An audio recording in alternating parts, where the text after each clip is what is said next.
की सच्चिदानंद सद्गुरु साईनाथ महाराज की जय। सद्गुरु श्री साईनाथ सरत बाबूजी की जय। రమణ పెరియ పురాణము. మొదలియార్పాటి. మొదలియార్పాటి అని ఒక చక్కటి స్త్రీ ఉండేది. అంటే పాటి అంటే అమ్మమ్మ లేక నాయనమ్మ అని అర్థం. ఆమె తన కుమారునితోనూ కోడలితోనూ తన గ్రామంలో ఉంటూ అక్కడొక సాధువును సేవిస్తూ ఉండేది. ఆ సాధువు మరణించేటప్పుడు ఆమె ఆయనను ఇప్పుడు మేమేమి చెయ్యాలి అని అడిగింది. అరుణాచలానికి వెళ్ళండి, అక్కడ ఒక మహాత్ముడు ఉన్నారు, ఆయనను సేవించండి, మీ జన్మ ధన్యమవుతుంది అన్నారాయన. మొదలియార్పాటి భగవాన్ వద్దకు వచ్చేటప్పటికే కడు వృద్ధురాలు. ఆమె 1910లో భగవానును విరూపాక్ష గుహలో చూశారు. భగవాన్ యొక్క మొదటి చూపే ఆమెకు ఆనందకరమైన ఆధ్యాత్మిక అనుభవాన్ని కలగజేసింది.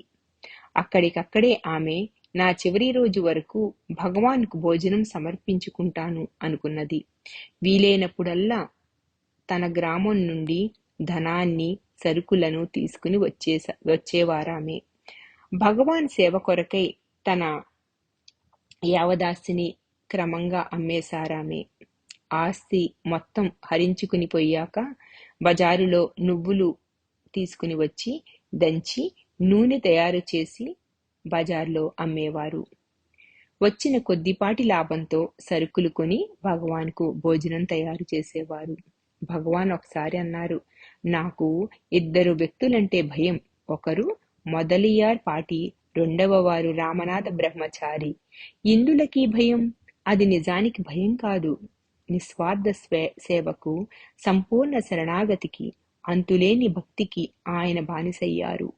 వీరిద్దరూ ఆ కోవకే చెందినవారే. ఆమె జీవితంలోని ఎన్నో సంఘటనలు ఆమె ప్రగాఢ భక్తిని వెల్లడిస్తాయి. రమణాశ్రమానికి భగవాన్ వచ్చిన పిదప కూడా ఆమె తన స్వహస్తాలతో భోజనమివ్వటం మానలేదు. వృద్ధాప్యం వల్ల ఆమె సగం కంటి చూపును కోల్పోయింది. ఒకరోజు భగవాన్కు భోజనం వడ్డించేటప్పుడు ఆమె ఆయన విస్తరిపై కాలు వేసింది. చెంతనే ఉన్న పరిచారకుడు, నీకంత కళ్ళు కనపడనప్పుడు ఎందుకు వస్తావు? నువ్వు భగవానుని చూడలేనప్పుడు ఇక్కడికి వచ్చి అందరినీ ఎందుకు ఇబ్బంది పెడతావు అన్నారు. మొదలియార్పాటి ఈ విధంగా సమాధానమిచ్చారు, నేను భగవానుని చూడలేకపోతే ఏమి? ఆయన దృష్టి నా మీద పడుతుంది, ఆయన అనుగ్రహం నాపై ఉంటుంది, అది చాలు. మొదటి శస్త్రచికిత్స తరువాత భగవాన్ ఆరోగ్యము క్షీణిస్తున్నదని విని ఆమె ఆయనను చూడాలనుకున్నది. అప్పటికే ఆమె పూర్తిగా అంధురాలైంది. అయినా భగవానుని చూడాలని పట్టుబట్టింది. ఆమెను హాలులోకి తీసుకుని రాగానే ఆయనను చూడాలని కళ్ళు చికిలించి ఎంతో కష్టపడింది.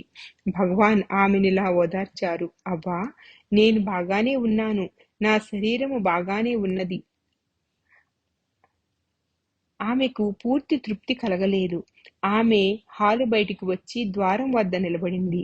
భగవాన్ బయటకు రాగానే, భగవాన్ ఆగండి అని తన చేతులతో ఆయన శరీరాన్ని తల నుండి పాదం వరకు తడిమి చూసింది. ఆ మొక్కరే భగవాన్చే అలా తాకడానికి అనుమతించబడిన స్త్రీ. ఆమె తన మనసారా భగవానుని చూసిన తరువాత, ఇప్పుడు మీకు తృప్తి అయిందా అన్నారాయన. ఈ మహానుభావురాలు తన అంతిమ దినాలను రమణాశ్రమానికి కొద్ది దూరంలో ఉన్న రమణ నగర్లో గడిపారు. భగవాన్ ఆమె ఆరోగ్యాన్ని చూసుకోవటానికి కుంజస్వామిని, విశ్వనాథ స్వామిని, సూర్యనాగమ్మ గారిని పంపేవారు. వారు ఆమె కొరకు రమణ నగర్లో ఒక కుటీరాన్ని నిర్మించారు. ప్రతిరోజు భగవాన్ ఆమె యోగక్షేమాలను విచారించేవారు. 1949 నాటికి మొదలియార్పాటి బాగా వృద్ధురాలైపోయి కంటి చూపును, తన కోడలిని, తన సమస్తాన్ని పోగొట్టుకున్నారు. అయినా భగవాన్ కొరకు వంట చేసేవారు. ఆవిడ చివరి రోజు కూడా భగవాన్కు భోజనాన్ని తయారు చేసి అది భగవాన్కు చేరేలాగా జాగ్రత్త తీసుకున్నారు. భగవాన్ భోజనం పూర్తవగానే తనకు తెలియజేయవలసిందిగా కోరారు. ఆ కబురు చేరగానే ఆమె శరీరంతో కనులు మూసుకుని శరీరాన్ని వదిలేశారు. భగవాన్ ఆమె భౌతిక కాయాన్ని ఆత్మ సాక్షాత్కారం పొందిన వారికి అనగా శేషాద్రి స్వామి అళగమ్మాళ్ వలె ఈ పూడ్చి పెట్టవలసినదిగా కుంజస్వామిని ఇతరులను కోరారు. అంతకు పూర్వము ఎచ్చమ్మాళ్ళ చనిపోయినప్పుడు మొదలియార్ పాటి ఇంకా జీవించే ఉన్నారు అన్నారు భగవాన్. మొదలియార్ పాటి చనిపోయినప్పుడు నా భుజాల మీద పెద్ద భారం దిగిపోయింది అన్నారు.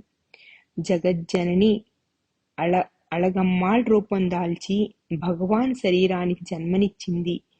రత్నమాళ్, మీనాక్షి అమ్మాళ్, దేశూరమ్మాళ్, ఎచ్చమ్మాళ్, మొదలియార్ పాటి రూపాలలో భగవాన్కు భోజనమిచ్చి ఆయన శరీరాన్ని పోషించింది. భగవాన్ కూడా వారికి ఆత్మ సాక్షాత్కారాన్ని ప్రసాదించడం ద్వారా తన కృతజ్ఞత చూపారు. మొదలయ్యార్ పాటి చనిపోగానే భగవాన్ ఆరోగ్యం మరింత క్షీణించింది. కొద్ది మాసాలలోనే ఆయన కూడా శరీరాన్ని వదిలిపెట్టారు. శ్రీ సచ్చిదానంద సద్గురు సాయినాథ్ మహారాజ్ की जय. सद्गुरु श्री साईनाथ शरद बाबूजी की जय.